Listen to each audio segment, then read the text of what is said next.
In the slide on potential energy minimization, we saw that the material property that appears in the mathematical model is the Young's modulus E.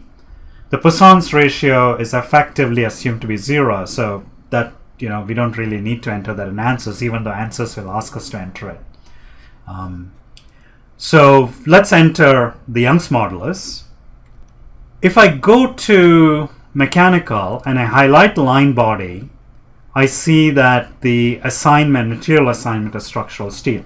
So right now in the mathematical model, the value of E that's being used is the value for structural steel. We need to change that.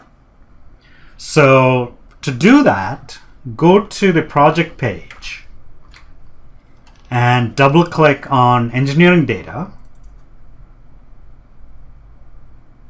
And you need to add a new material. So I'll click here to add a new material. You can call it whatever you want. I'll call it Go Big Red for Big Red Cornell. Enter.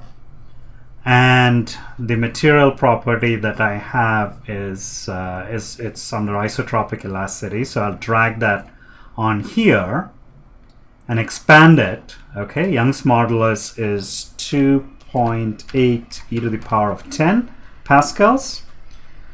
Answers ask you to enter the Poisson ratio, but it shouldn't affect our results, and we can check that because the Poisson's ratio, is effectively set to 0 in the model.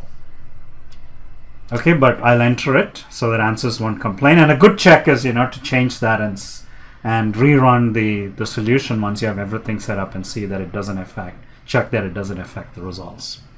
And then now if I go to, I can dismiss this or I can keep the tab. And if I go to the project tab, I'll see that I get this refresh symbol over here. It says, hey, something upstream has changed. Do you want to read that in? I'll say yes.